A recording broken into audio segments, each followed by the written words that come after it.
Hey, everybody. Oh, there's the song. There's some lightning. There's some thunder. Oh, boy. Here we go. Welcome, everybody. Welcome, fellow geekologists, those geeks who like to go deeper and dig into those things we all geek out on. It's another episode of Systematic Geekology, and today is a What's New episode. That means we're just going to kind of dive into what's new in geek culture and pop culture. We'll have a lightning round, but then we're going to focus on a pretty big series that wrapped up on Disney Plus, Percy Jackson. Percy Jackson. My daughter will correct me on how to pronounce this name properly, but I can't do this episode alone. And I'm really excited to bring up here on YouTube. There she is, Hannah Catherine Rose. I've known her quite a long time, all her life, by the way, because this is my daughter Hannah. Hannah, how are you doing? Where are you? What are you up to today?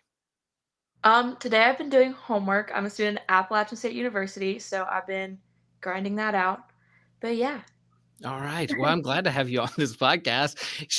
There have been times when we've driven in the car and she's like, Dad, can we listen to music? I'm like, no, I'm listening to a podcast, usually about surfing or Star Wars or comic books or something like that. So I'm now brought her a part of this podcast. And because Happy she to be is a a part of big it. geek. Yeah, you're a big geek around this whole book series, and you're really excited about this live stream of Percy Jackson, and really excited about that. I keep mispronouncing this thing. All right, and being another big super fan of Percy Jackson, that is Allie. Allie's been on the show before. She's also related to one of the hosts here at Semi Geekology. But Allie, how are you doing? What are you up to? Where are you today?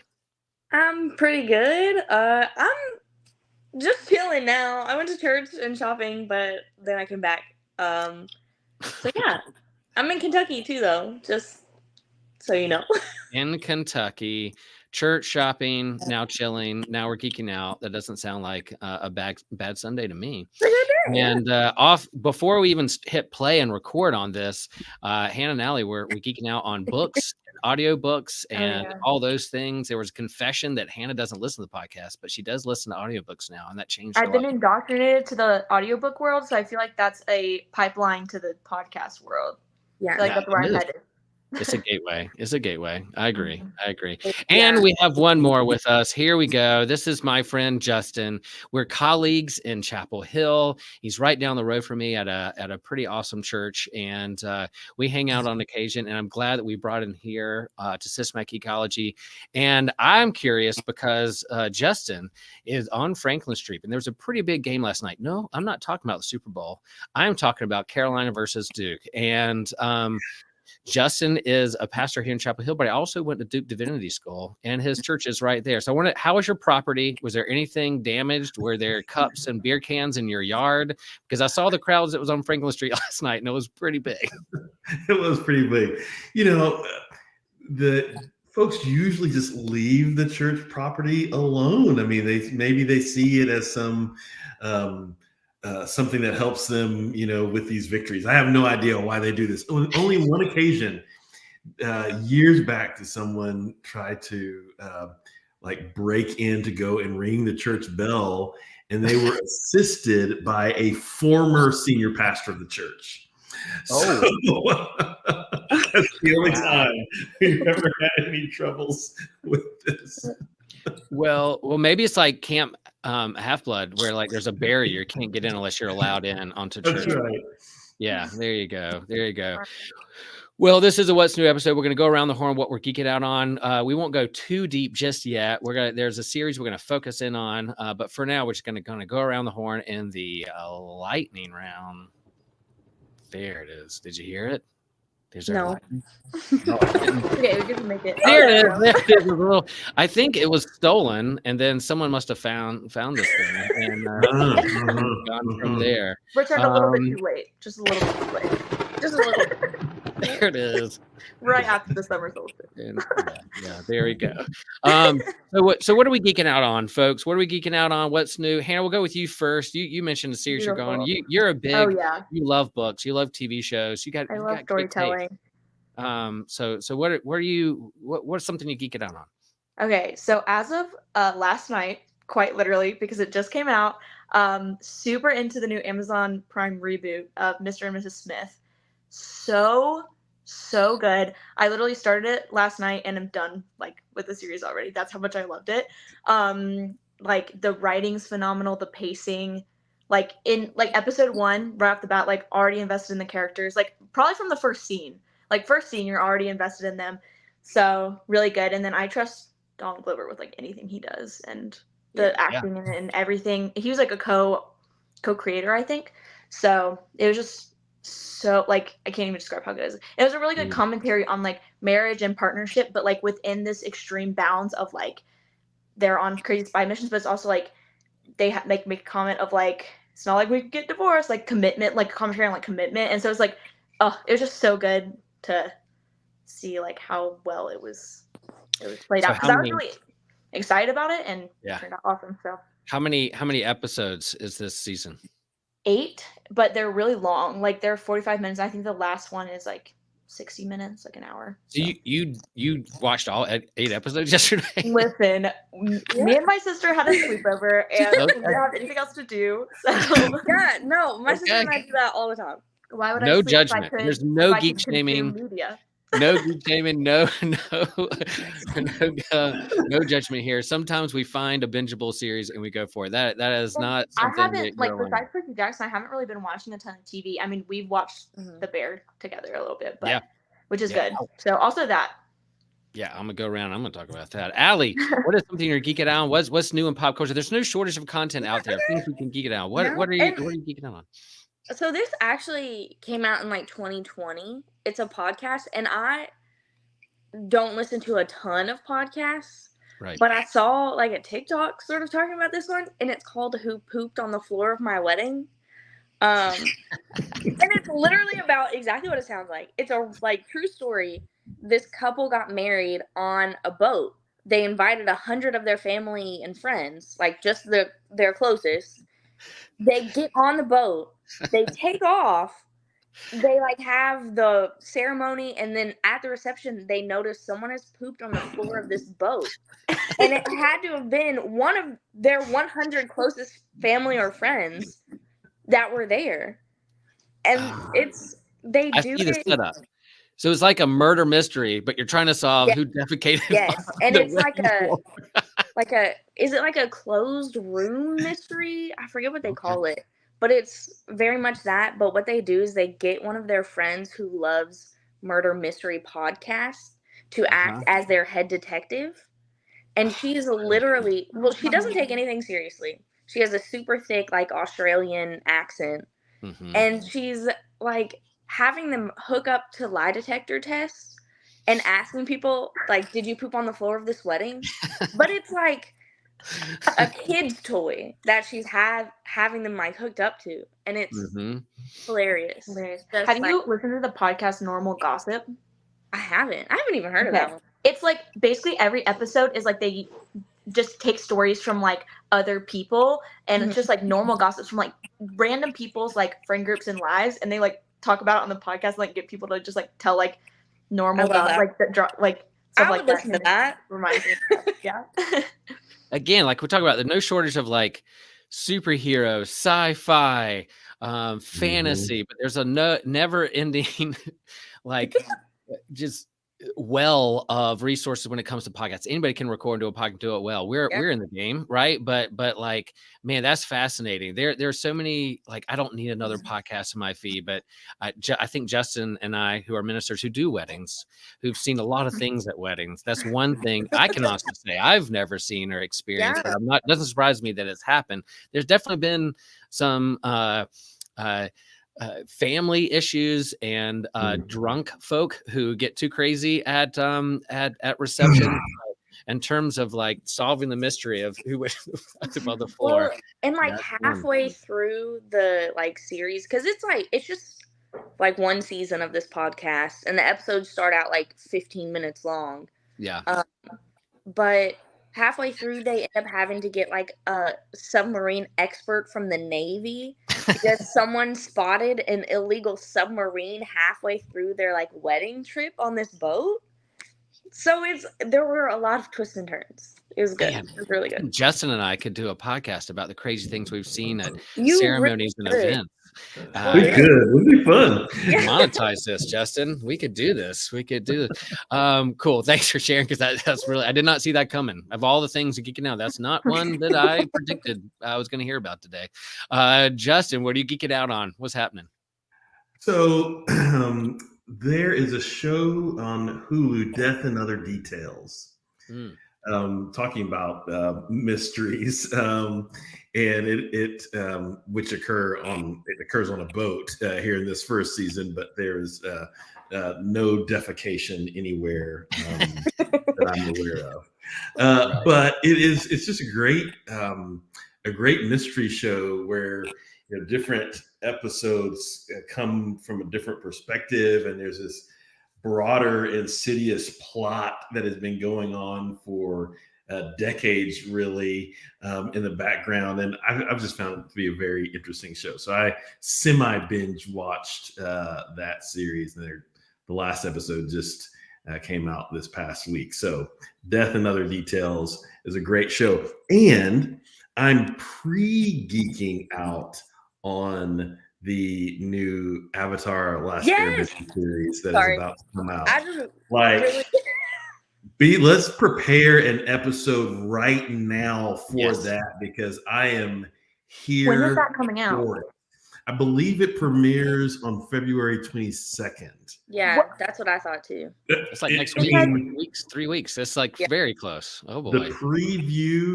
The previews are there's so much fidelity to the cartoon. This is the Avatar Last Airbender that we've been waiting for, live action at least. That's so amazing, because like literally second to like the Percy Jackson series coming out, I've been so excited about that. But I think I've been so focused on like Percy Jackson that I've been just forgetting that Avatar is coming out. And like I would literally sit in my dad's office at the church and like watch all the Avatar. You were raised on that. Oh, for sure.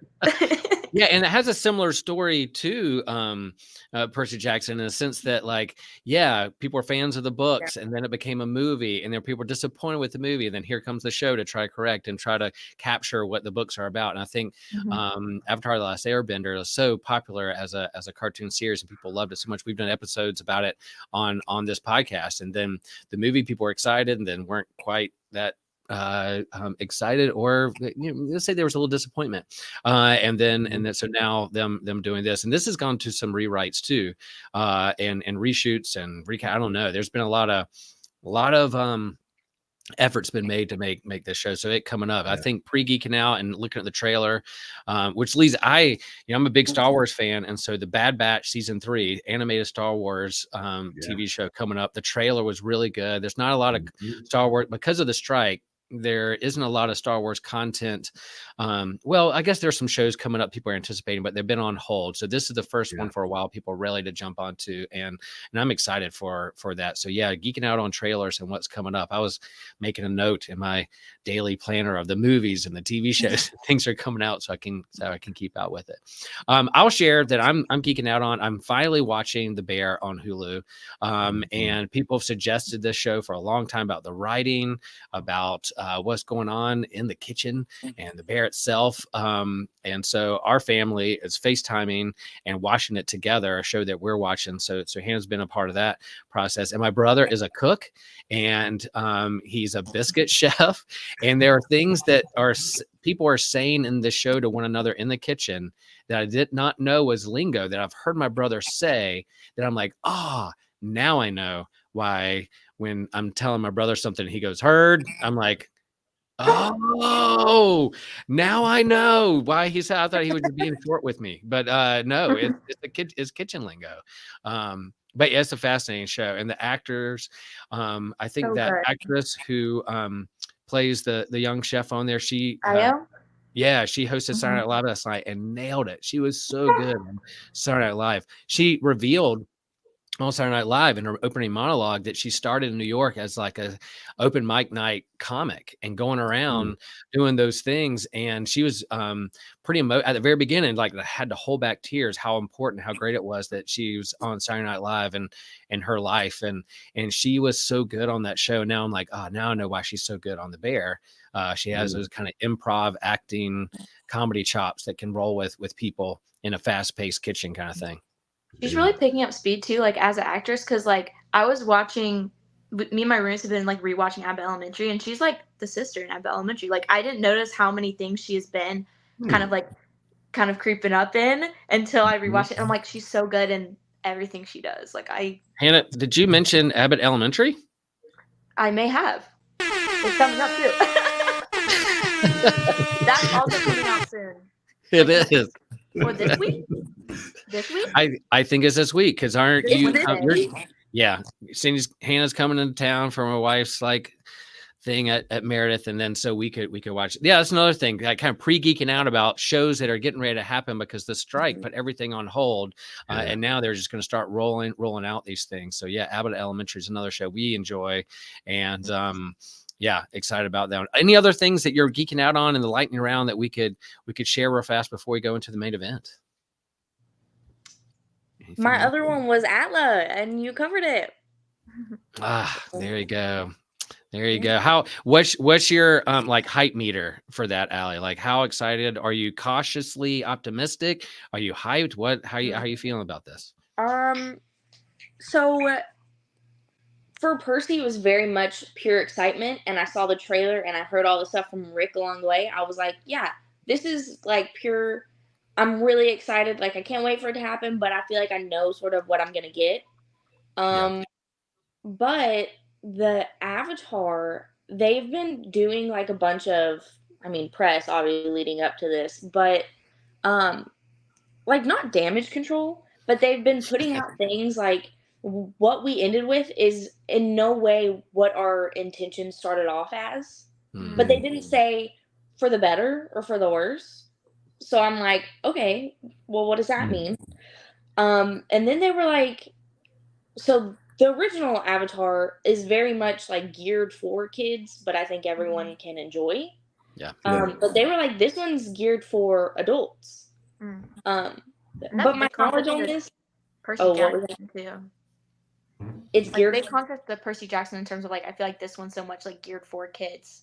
Like, which we can talk about that later. But like, yeah.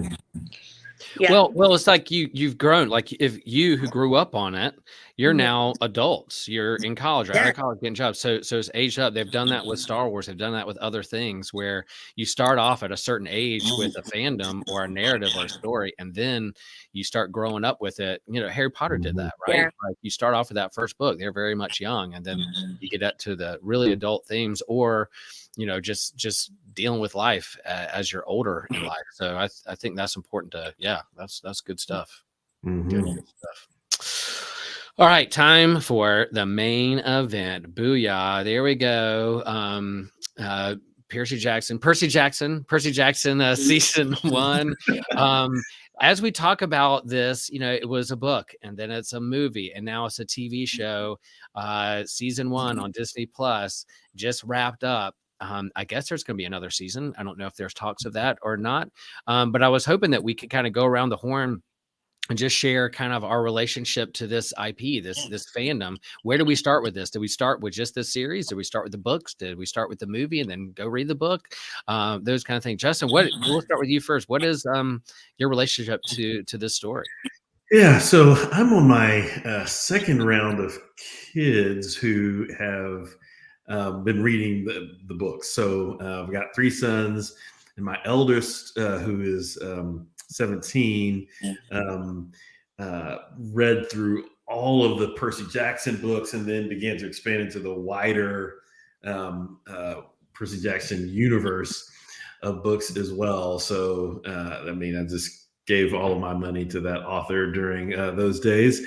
And here now, I think because he'd heard that the show was going to come out, my youngest, who is is 10, began to read the first book, and so I'm kind of reliving it with him. He is more conversant about the book than my eldest was. Eldest is kind of powered through reading, and my youngest really wants to talk about what he's reading a little bit more. And so it's been fun to see him talk with his older brother about it. They've been listening to podcasts about Percy Jackson here and there together, or about mythology together.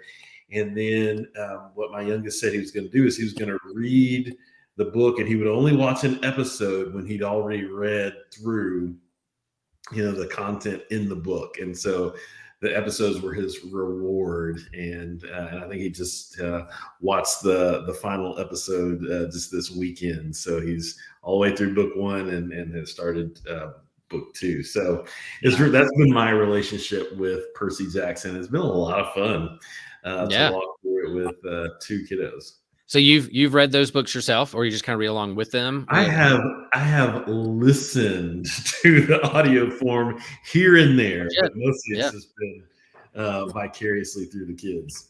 Yeah. Conversant. That's a good word. You threw conversant out there. That's kind of what we do with this is my geekology. We geek out on thing, and then we have conversation around those things. That's a good word. That's good. Allie, what's your relationship with this IP and book and story? Yeah. So I've been obsessed with Percy Jackson for years. Like, I feel like I was really close to Percy's age in the book whenever I started reading them. But they had all come out, so I could binge them. But I actually I saw the movie first. And I remember, I vividly remember I went to the movie theater with 2 of my friends for an academic team party. So way back when. And we saw the trailer for it, and they were freaking out. And I was like, okay, well, now I feel left out because I don't know what you're talking about. Yeah. And they were like, well, it's coming out in a little bit and we should all go. So we went. And then I felt even more left out because they were they brought their the Camp Half-Blood Demigod Diaries book with them, which is the field guide to the characters and everything. And I was like, I don't know what you're talking about. That was fantastic. And then I read the book and I was like, no, that makes sense. I know why you're mad. I understand why you're mad now. Yeah. So right after the movie, I read all of those books. And then I started I was caught up whenever he started releasing the spinoff series. So I feel like I've pretty consistently been giving Rick all of my money since I was 12 with all of his series. Because I anything he puts out, I will read. I'll give it a chance. And they never disappoint, so that was good. But now I think it's been awesome because so whenever I had read it, like I had said before, my friends had already had that phase and talked about it. So they didn't want to talk about it as much, and they weren't as obsessed as I was. And my sister, because they do that, because I liked it so much, she was like, I'm not reading that. And now finally she started reading them, and we'll talk about them. And then people on TikTok and Instagram are starting to talk about them more. And all of these, because I used to follow a lot of Percy Jackson fan pages on Instagram, and slowly they changed into fan pages for other things. And now they're switching back to Percy Jackson. And I'm like, yes, this is so great. This is everything I ever wanted. So I'm glad you're on this episode. That's so good. I think, FOMO can also be with the things we geek out on too. You see people geeking out on those things. It could be contagious. I want to be a part of that. What is that fandom like?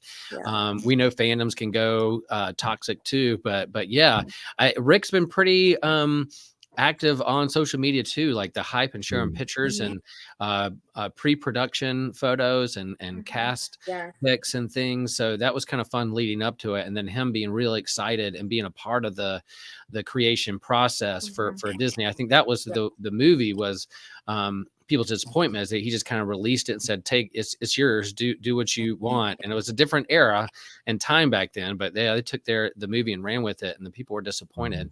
And then he got more control of it to redo it for Disney. So I think that's pretty good. Hannah, now remind me, did you have the book and read it first and then I read it, or did I read it first and then you had the book? What I remember reading the book, but when did you read this? I know you're okay. Listen, okay. Okay, here we go. I read all of it's kind of similar to what you were saying, Allie, but like I read all of the original series, and then as he was like releasing the Heroes of Olympus, that kind of line of books, or series, like right as I was kind of finishing the first ones, which was really cool because I got to like, there was something so magical as a kid of like going and getting a new book as it came out, like from like Barnes and Nobles or the store, like that. I remember that being such a big deal for me, and so definitely relate to that. But I think I read all the Percy Jacksons first, and then I was like, I didn't have anybody to talk about it with because my sister didn't read it. A lot of my friends like did, but like weren't super into it. And so I think that's when I was like, Dad, please read this. Yeah. and I read that first one, and it's a YA novel about Greek mythology, and I like Greek mythology. I like religious conversations. I like the hero's journey, and so man, how he told that story and the wittiness behind it, and the side conversations, and getting to just the style of how he wrote that book was really a lot of fun. And so later on, so Hannah, did you go see the movie later? Again, it's blurry back in the 2008, 9s when this come out. 10s. I think I was like at an age, so I read them. I remember I was in like late elementary school, like early middle school.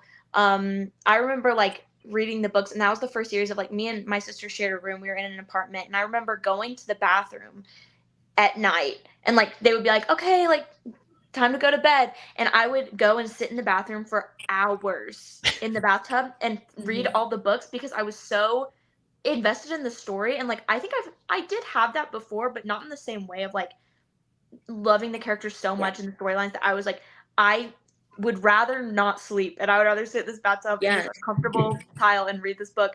And so I remember doing that. I know you did that, but that's fine. That's good. Oh, for sure. I would literally just sit in the bathroom and read it for hours. And like, why are you so tired? I was like, I don't know.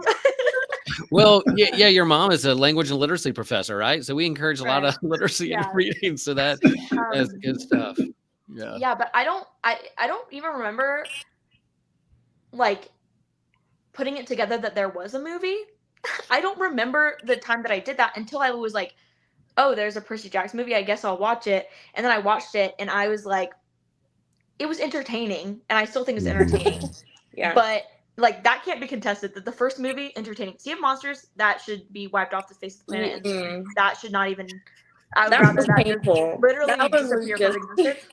But the first movie, you can't deny that it's entertaining and that it's like, fun. But I was also at a point where I was like, what are they doing? Even at a young age, I was like, what are they doing with this? But yeah, I don't remember the movie being like, I don't think I saw it in theaters. I think I just saw it when it like came out on I don't know. Yeah, my eldest son was properly offended by the movie, and then we lived in Nashville for a bit, and we went to the Parthenon, where the Parthenon scene was filmed from the movie, just to have a little bit of nostalgia in there. But yeah, he did not enjoy the movie at all. I just went to the Parthenon this summer. Lost my mind because they had like a little area in honor of the movie. And I was like, the movies like aren't even that good, but I still really geeked out. Yeah. I think part of it too is like, I remember how I felt, and like this is another thing, but like I was a big Stranger Things fan when I was in like late, like middle, early high school. And I think that there's something so special about, the characters when you're reading them, you are their age, and you're reading the book and you're like, these are kids my age, and they're doing like amazing things and like having these adventures. And then to watch the movie and them being like adults, I just remember, like, I remember watching Stranger Things and being like, oh my gosh, these kids who are the actors who are playing the kids are like kids, and they're my age. And I remember that being so cool. And there's something special about having someone your age representing the characters that you love so much. So I think also with the movie, that was also something that for me, especially watching it as that kid, was like, these are full grown adults and these are not the characters. Like, well, and also like when I was talking to my sister, she said he just looks so young, and she kept saying that throughout the trailers and like after the first episode, and I was like, he's supposed to be 12, and she's like, I just remember him being like 18 or like 19 or something, and I'm like, that's because you've only seen the movie. Like, they rewrote it, but it was always supposed to be like a coming of age story where he's 12 and here, fight a giant monster and jump off a building, like, so yeah, good stuff. Like all that's just so relevant because there's the do you read the book first or watch the movie? Watch the movie first, read the book. If you love a book so much, do you even like go down the movie because you're scared you're gonna let it go, or do you bother with the book because you love the movie, or can it go deeper? I think all those stories are good, but like that leads us into like, all right, we've seen this show, it's debuted, it's over, first season's done. How does this show compare to the book? And what did you think overall of this series? I highly enjoyed it. I loved watching. It's been a while since I read the books. I thought I was remembering what was happening in the books as I was watching the different things, but I just loved how they modernize an age-old myth and the hero's journey, and they brought it over here. So Olympus, a part of the Empire State Building, or all these different spots where it's integrated into like the culture and time here. I think is just a neat way to retell the story and let people see, whether for the first time or age-old understanding of the myths and the hero's journey that it tells. Hannah, all right, you watched the show, you were very excited, you were a Wednesday warrior and being there when it dropped on Disney Plus and watched it as it dropped. How do you think this compared, and are you satisfied with what they did? Yeah, I think going into it knowing this is a kind of like we were talking about earlier, like, this is a show that's made for kids, and I think they stuck to that heart of it. And honestly, for me, as much as I would like to see, I mean, everyone wants something that's like more catered to like what they like would connect with, but like it gave me satisfaction to know that there are kids out there who connect to the story so well and love those characters, that see themselves in the show, and like it's for kids. And I personally was okay with that. I have like roommates who watched it and was like not into it because of the audience it catered to, but I think they did an amazing job with really keeping true to the heart of the characters themselves and giving more like development, especially not necessarily with the books, because like you can't really do books justice all the time with characters, but I think definitely with the movie, obviously, like I think they did such a good job of staying true to the characters' soul and who they are and their attributes that make them the characters that they are, while also, I mean, they diverged from the original plot with a lot of the like especially within chapters of like hero's journey. They go to this place and then they meet this monster, and then they go to this place and they meet this different monster. Like they switched it around a little bit, did different things, but for me, as long as they're staying true to the characters, and that's really why we connect with it as much as we do anyways, at least for me, I was fine with it. And I think the fact that Rick was so involved and instrumental in those changes really meant a lot to me, because it's his story, it's his brainchild. He's had 10 years to really think about what he would do differently. And in those 10 years, like culture changes, authors' views changes on their own story. So I'm really glad that I think he made the changes that he did, and who am I to tell someone that they can't change their story in a way they want to? Right. I think it's really cool. Especially like with the changes of like different characters of different race and stuff is hard for people, I think, going in. Some people, especially with Annabeth, trying to kind of come to terms with that. But I'm like, number one, if Rick doesn't care, I mean, I don't think I would have cared anyways, but if he especially doesn't with his own character, then who are we to like care about something like that, especially if the character's everything else is the same. I think it's awesome. And sorry, I'm going really long here, but I think representation also has been a really key part of Percy Jackson in general.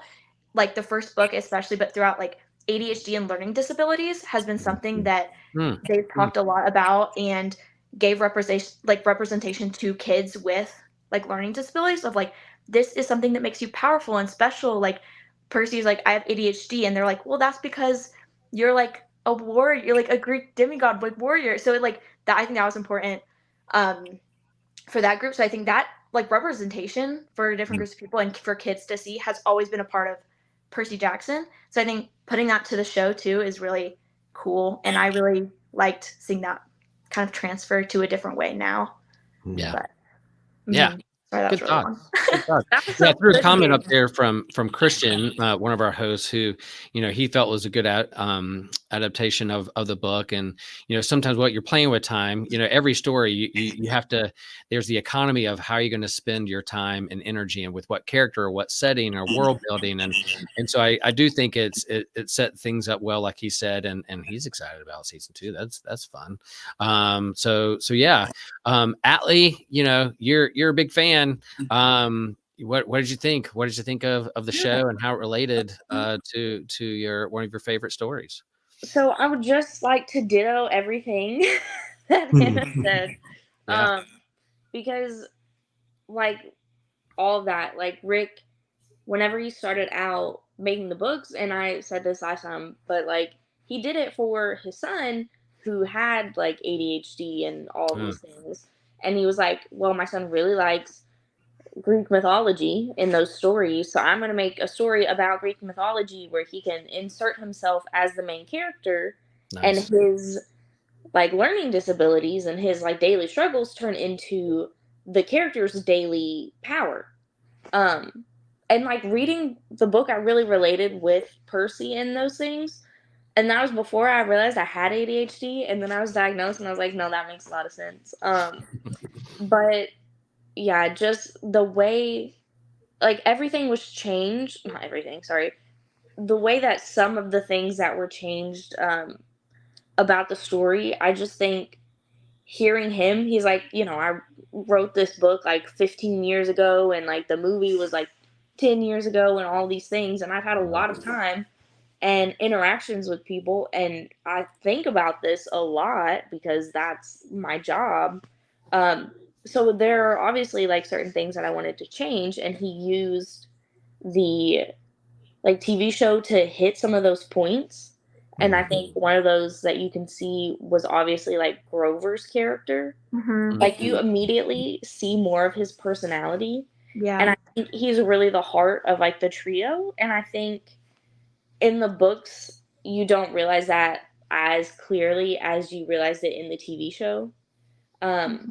But yeah, I just think he made the changes that he wanted to make. I think he hit like all of the key points. And then there were some things that were changed up a little bit. So I think as someone who's read the book a billion times, it was still very interesting for me. And I still got that feeling of what's going to happen next. So yeah, I think I just think he handled everything so well. And I don't know if you guys saw the like documentary of like the making of the show and stuff.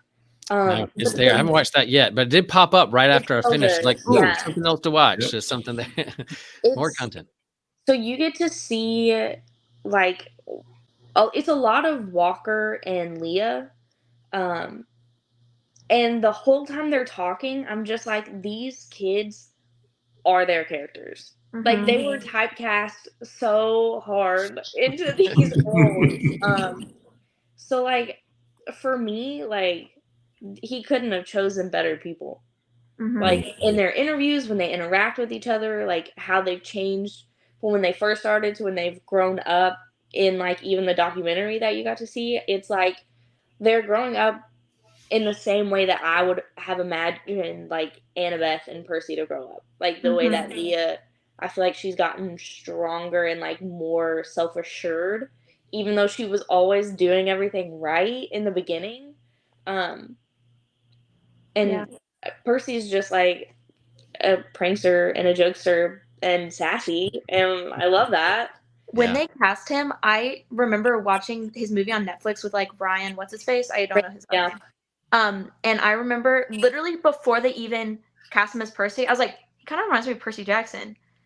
And then they cast him because everybody was, I like feel like so many people were thinking that. And yeah.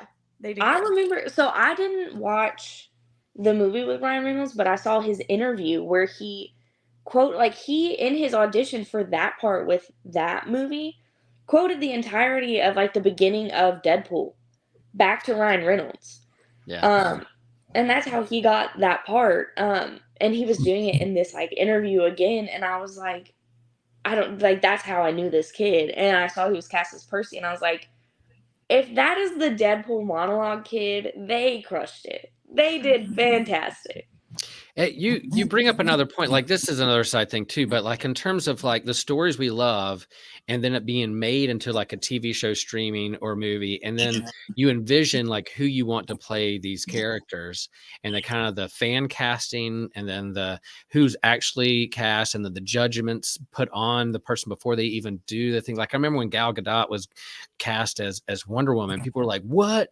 Like this skinny person? How's he going to play like this Amazon woman?" Da, da, da, da. And then like, man, she was the best thing to come out of the DC universe. Like how she embodied Wonder Woman was great. And the same thing's happening now with the new DC universe and James Gunn doing it. They just cast Supergirl with the girl from House of the Dragon, and I forgot her name, but like Millie something.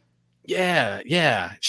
Oh my gosh, she's so good in House Dragon. And I love the story. One of my favorite graphic novels and stories of the last couple years, is the Supergirl story that they're going to make into a movie called Supergirl Woman of Tomorrow. It's an incredible book, incredible art. Read it now. That's what they're going to base the movie off of. And then typecasting her. Yeah, she's smaller than I imagine, like Supergirl, but man, I cannot wait to see how she embodies this thing. And so, yeah, you're talking about people who are fans excited about someone playing a role that you're excited about.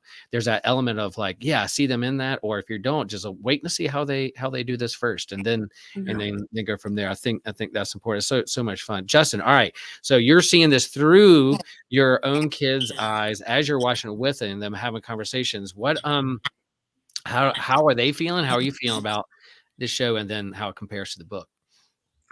Well, and I really wish Lawson would have come on. He was a bit too shy to do it. Okay. At 10, because it's what's been fun is to watch some of these episodes with him and to see him say, they left this out, or this person is supposed to be in this scene, and just trying to ask questions about why you make the choices that you make when you're doing this kind of thing.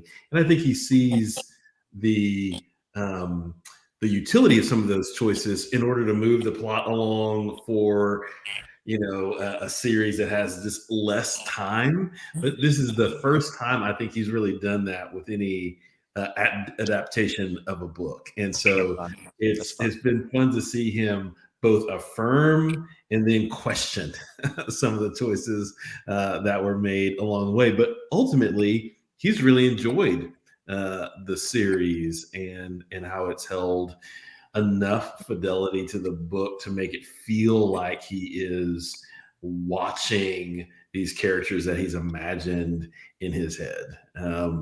Which has been a lot of fun. Also, I think early on, he had a little conversation with me about representation and how he's enjoying who the characters are on TV and the way that they were cast.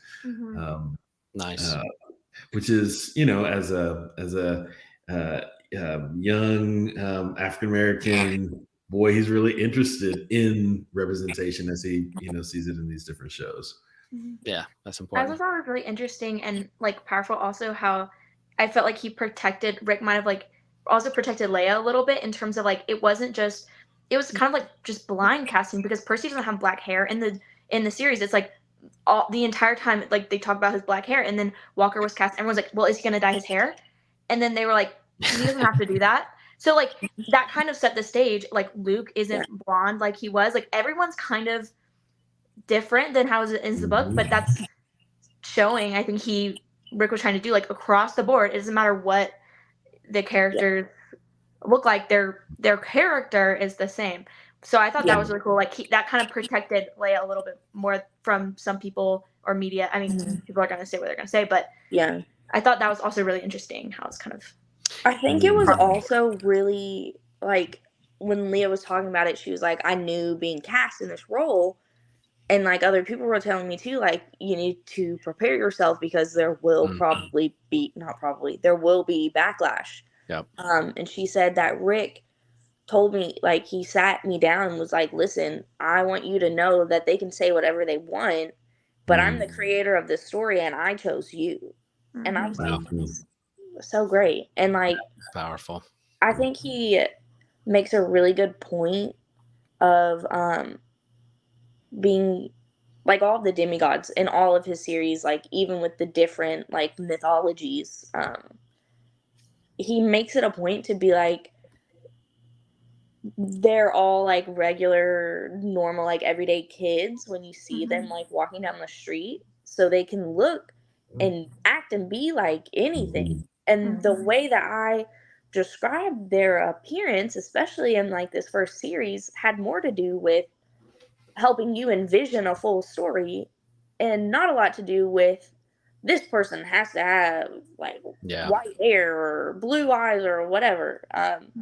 And even like whenever you go back and read the first like series, the only reason I feel like Annabeth's hair, like you even know it's blonde and curly, is because Percy is so in love and obsessed with her that he's like, this girl, I love watching her pretty blonde curls bounce in the wind or whatever. I'm like, he would have loved her brown pixie cut, you know? He's obsessed. Like, absolutely. And I think, and I'm like in no way trying to compare like representation for me and for another young Black girl. Like I'm not trying to compare that, but like for me, I had like dumb blonde jokes made to me, and Annabeth was always like her being like smart was a really big thing for her, and to have her be blonde in a certain light also with me was like, I'm dumb blonde jokes kind of felt a little also. So that in comparison to like a young Black girl being like, Annabeth is smart, like young Black girls can be smart, like that is really cool to see that like translate of like, this is how I felt even in a small way with her, so this is how like another young kid can also feel. That was really cool for me too to think about. Like that. That's good. And I also like that. I mean, I think all of us here have been in consumed a lot of stories and media, and then Justin, your kids are enjoying and catching the fever of loving to read. And so, we're also seeing, we're having Rick also model for us how to be a good steward of their story. And so perhaps they're watching how to tell a story, how to manage your time and stewardship of these characters and things. So who knows, some of us may write a story at some point, or a fantasy novel, or some kind of novel, but to be able to model, say, this is my story, I'm going to change it how I want. I mean, George Lucas did some of that with Star Wars and the re-release and that kind of stuff. People were like, wait a minute, Han shot first. I even have acted that way, but it's his story, it's his characters. Let him do what he wants with it, and those kind of things. I think that's important. Well, moving to the story itself, like, what are some themes there? I mean, it's kind of the basics: hero journey, it's Greek mythology, gods fighting, and then mortals, kind of under their boot, and then you have demigods who are caught between the two. What are some themes? What's a theme or two that jumped out for you in this series that you're like, oh, that was pretty important? Allie, we'll start with you this time. Was there a theme? You could probably go on all day about the theme of the first book, but in terms of this series on Disney Plus, was there something that was highlighted that you're like, I like what they did with that particular theme or question? I think, I don't even know how to put this into words, but the specific scene that like I think they capture is when Annabeth is like talking to Hephaestus, and she's like, I don't want to be like all these different people who just want like fame and glory. I want to care about like actual people. And she like witnesses someone else doing that, and then is like, okay, I recognize that I am like that, and I'm gonna make that change for the better, and also fight for that when it comes up in other like situations with other people. That's good. That's a theme that they do throughout, I honestly, all of his books, because they all have a sticking up for the little guy mentality. but I think they did that really, really well in this first book. Even like in that one scene, I think you can see like you can point out, oh, they were setting up for this scene and like all these different parts and like from the series. So yeah, I think that was really nice. And this is a trope, not a theme, but I really love how they did the found family trope. Yeah. Mhm. Now there, I just like it. I don't know. It was good. Yeah, I mean, real quick with my theme, I just again, like you can go on a hero's journey, but like you don't do it alone. You have to get your team, you have to get your friends. There's community, there's family, and then there's found family. And I think that I think that aspect that in these stories are so done so well. Again, you have the trio of these three who are together, who are friends on this quest together, and you see that in other parts too. Like, you know, three's a good number, but again, like that you don't go through this alone. There are struggles, and they try to do it alone. They show like, this is my journey, this is mine. The struggle of like, this is about me or what I need to do, not you. But they're like, no, we're not leaving you, or no, we're in this together. I think that's a big part of life and how we do life and community and family and friendship together. I think that was portrayed very, very well in this for all ages, adults or those who are preteens or teens. Yeah. Well, in that beautiful scene where Grover is arbitrating between them, and you know, just this core aspect of being on a journey together, being in friendship with one another, is the ability to tell the truth and to be vulnerable with one another. And I really thought that was well done, and that theme of friendship is making the hero's journey possible really stood out. For me, another thing that I'm just totally taking a turn. Can I take a turn? Oh yeah, make a turn. Make a turn. Is the so this is not necessarily a theme per se, but I spent more time thinking about the misty veil between the worlds. Okay. And what you can see and what you can't see spiritually. As you know, I just didn't attend to it the first time through as much as this time, but I thought, gosh, you know, in what ways is our world and our spiritual world similar? And this, you know, veil of the things we can see spiritually, the things that we don't see or don't want to see spiritually. So anyway, I spent more time thinking about that, but that's just kind of me being in dad preacher mode right there. But yeah. I was gonna go off. This is two kind of different things, but I also thought about it in kind of like, because I wrote down and I was thinking about how much the show really focused, and a lot of the main focus of, especially the first book, is like parent-child relationships. Ironic I'm talking about this, but like parent-child relationships, and how, I mean, the main drive for Luke to steal that bowl was because my dad doesn't care about me. My dad doesn't like talk to me. This instance happened with my mom when I was a kid that kind of made me resentful for them. And then, you know, Percy's upset about his dad. Athena, you know, gives Annabeth a gift, but then is like, doesn't like takes or gives whenever they want. The really big theme of the books up until the end is like, we're they're children, but also they're all knowing beings, and like, what does that relationship look like?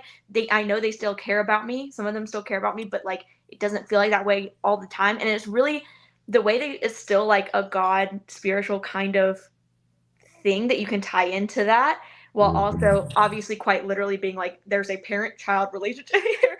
Is really interesting throughout the books to see really the commentary on how parents and kids and God interact with one another, and how that feels sometimes neglectful. What do you do or not do with the love you have between one? Like, it's just really interesting, and I think they did a really, really good job with that in the show, especially with some of the tension of like wondering if your parent like reach out or not, and having a single mom like Percy's their relationship, they focus so much on his relationship with his mom in the show, and I thought that was really, really well done. It's really shown in the book, but like in the show it just was phenomenally done.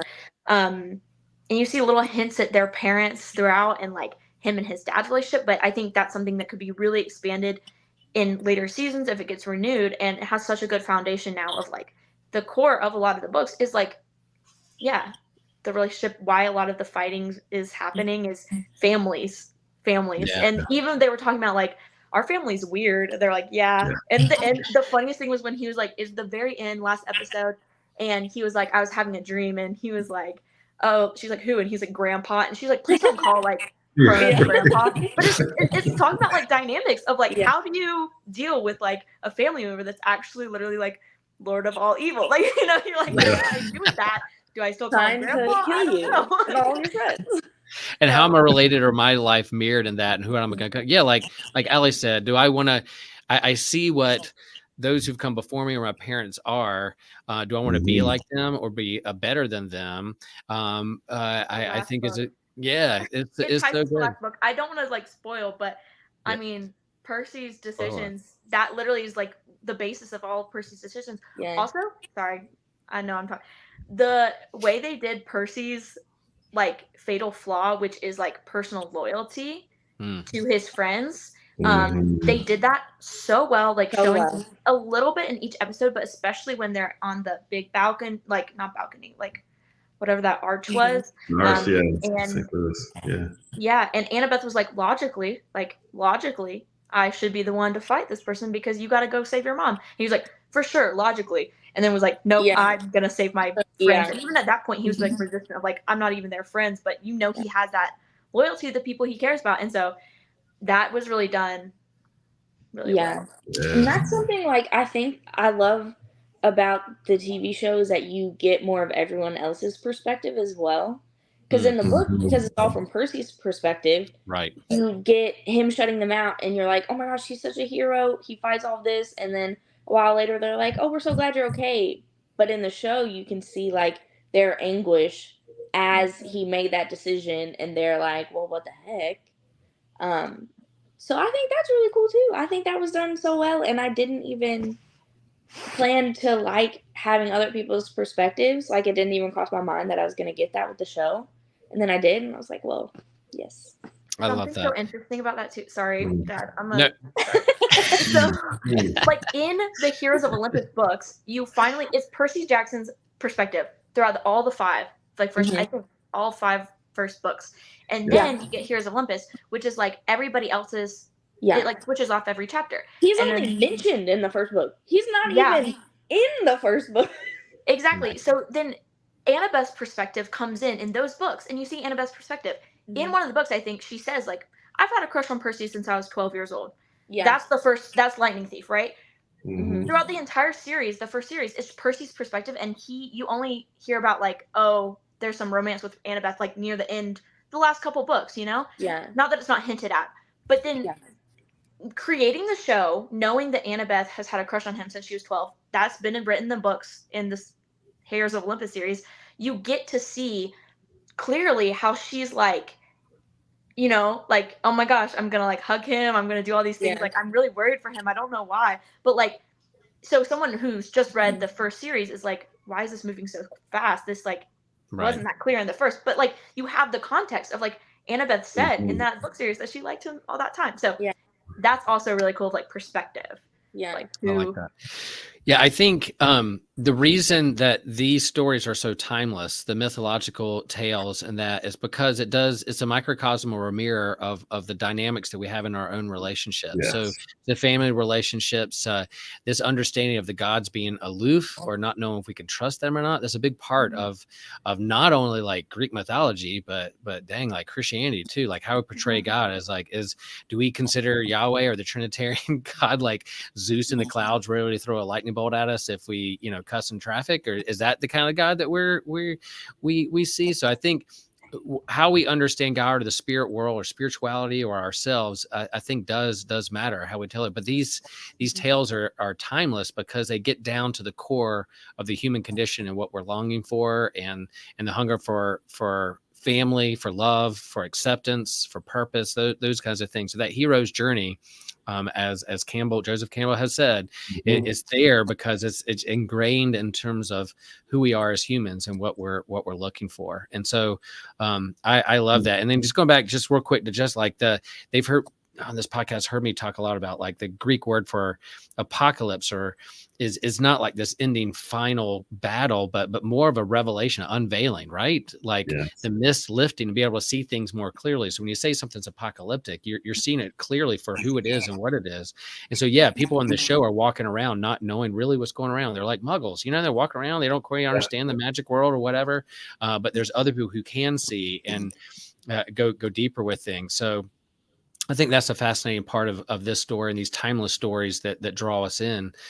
What is it revealing to us about who we are and what we long for in our relationships? I think is pretty important. It can be apocalyptic. These stories, these IPs can be apocalyptic in a sense that it reveals to us many different things. So man, that's so good. We've been talking a while. We're gushing all over this. I love it. I love it because it's a big IP, a lot of books, a lot of content. Man, I haven't heard. Have you guys heard on the fan sites whether it's getting renewed for a season 2? Is it happening? So they haven't officially done anything yet. Walker went on a podcast last week and said that he isn't told a lot because he's a yapper and he will spoil it all. But he has like heard through the grapevine that they are like working on the script for season 2 now, but they didn't start it before the strike. Right. So now they're waiting, like they're, working out like early stages, and then they'll wait to see if they actually get renewed for season 2 before they start putting like a lot of their like full force effort into it. Yeah, I would be surprised if it didn't, but I'd be I really want to get like through all 5 books because I think that would be amazing to see. I've never seen that before. Like getting through like something like Harry Potter level, but I mean it's Disney Plus and they're so fickle and they're so like they will take stuff off in a heartbeat. So that's really making me nervous. Yeah, I think it's gotten good. It's gotten some good feedback. It seems like it's gotten some good ratings. It seems like people are excited about it. Rick's excited about it. Yeah, you never know with Disney Plus or what they try to do and how they're making money or what movies. Who knows? They might do another season and then do like, oh, we're going to do a whole movie with this cast and do like 3 books in one in a movie. Who knows what they'll do? But because they're still trying to figure out how to make money off that. But I have a feeling that this was a pretty big hit for them and probably should get a season 2. I wouldn't be surprised if they didn't, but yep. Did Allie leave? What happened to Allie? Did her phone die? Her phone might have died. Oh, there you are. You're back. My mom called me. No, there you go. Speaking of family and found family, you're like, you put her on FaceTime. It's like, Mom, I want you to meet the podcast girl and go from there. So much. Well, let's go around the horn real fast. Well, ranking, like, would we recommend this to a friend? Would we say, yep, go see it? You can give it a scale of 1 to 10. You could just say, nope, I really liked it. You don't want to label it a number, but how would you rank it? And would you recommend it to a friend, or would you recommend the book first, then the series? How would you? Justin, you first. Yeah, I'm going to give this 10 out of 10. I really enjoyed it. I thought the episodes were just the right length, especially geared toward kids, which I think was really good for them to do. I think that reading the book and then returning to the show is probably the best way to do it, but I would highly recommend to friends. Cool. Allie, how about you? I'm kind of weird. I always like to do the show or movie first and then do the book to add on more and like get more content that you like. Because sometimes if you read the book and then it's not what you wanted or expected, you don't like it as much. I'm like, this way I get to enjoy more things. That's Joshua's take. That's how Joshua does it. Yeah, it is his take. Yeah.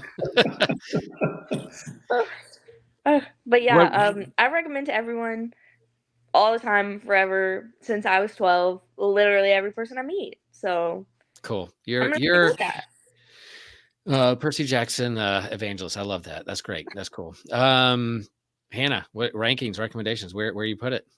I think it's great. I think 4.5 stars. I just didn't like the black screens that they put in between the scenes. Yes, I was gonna say that. I'm so sorry. I could not get over that. I loved every aspect about it, so much of it, but I can't get over. I'm someone that I'm very much a like cinematography nerd and like like I look a lot at what like the director does, and so I liked a lot of the shots in the show. Thought they were cool. Was not a fan of the black screens in between. It's Disney Plus. You don't have ads. What?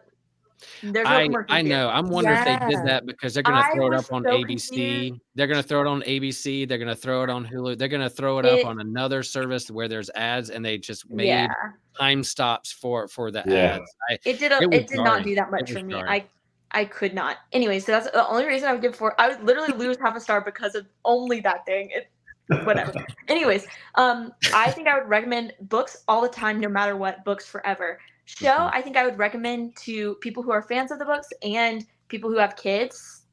Like kids, I don't know. I don't know if I would go up to like anyone at my college and be like, "You have to watch this new show," just because it does require a lot of like.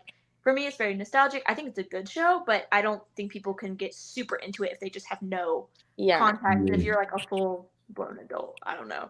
Yeah. I mean, you can. It's totally possible. I love it, but. Yeah. I will tell you guys, before I recommend it to everyone, I let them know I'm a geek. I'm into this hardcore, like other people might never be into anything. So I'm like, I respect that. You're probably right, but I'm still gonna tell them. That's kind of how I'm with Star Wars. That's how I'm with Star Wars. Like I go deep cut. Like I'll watch everything. I'll consume everything.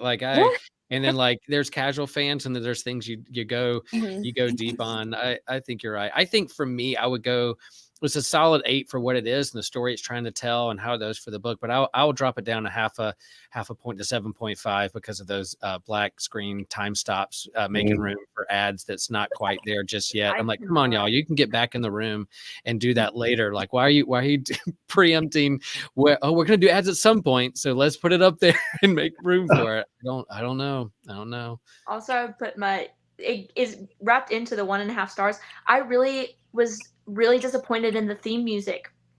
I thought it was very basic and very like Marvel. Like it was trying to be like Marvel. If you listen to it, I'm like, that's the Avengers theme. And I wanted something more like Harry Potter where it has like a theme that like you can pinpoint it and you're like, oh, that's the Percy Jackson thing. You needed John Williams. You just wanted John Williams. That was really disappointing for me. I wanted like a Percy Annabeth soundtrack. You know how they have like different like things, and it just wasn't there, and it made me kind of sad. But sorry, I'm making it sound like I'm just doing a rebuttal for. You're right. Actually, I can't even remember what the theme music was. I don't know, and I probably should, considering how many times I've watched it. But this is a separate note. Whenever they're playing the theme music, I'm staring at that art, that cover art that they did. The art's phenomenal. Fantastic. It was so good. But the music, you're right. I couldn't even tell you what it sort of sounded like. And I pointed out to my roommate, and before I said it, I was like, I don't like the music. And she's like, oh, what? What do you mean you don't like the music? And then we watched the next episode. She goes, I really wish you would never have told me that because now I'm. You just made me really upset. Well, it needs to have like Mandalorian memorable music, you're right. But the artwork, I love the artwork. It's great. It's the only thing I can remember from the intro and the exit. Yeah. Sorry, I couldn't. Yeah, maybe if they turn it into a movie, like from a TV show to a movie, they'll have a grand movie score that we can remember or go back to, kind of like they did with Mandalorian. But yeah, I think you're right. We see Christian's comment up there. Thanks for chiming in, Christian, and watching live. Good point. Yeah, so let's wrap this up. We we're here on YouTube, we're here on the podcast, we're different places. We want you to smash that like button, and we want you to share this with a friend or a demigod. You might might know a demigod out there in the world, or you may not know it's a demigod. I don't know, but they're walking among us. I think Justin's heavenly and in a lot of ways divine too. So Justin, share with a friend. Go out there and keep geeking out, folks. Yeah, let us know in the comments in our socials what's new for you, the things you're geeking out on, what you thought of Percy Jackson, and how it matched up to the book. And yeah, we'll keep recommending that you read, even if it's an audiobook. You can listen to it, all those things. But everyone, we thank you for being a part. We know that there's a lot of content out there. There's a lot of choices, a lot of things to geek out on, but we're glad that you're able to huddle around the campfire and geek out with us here at Systematic Geekology. And thank you to our guests and our friends here, Hannah and Allie and Justin. Man, we'll have you back, especially when there's some other things coming up. We'll geek out. All right, y'all. Take care. And remember, share the faith.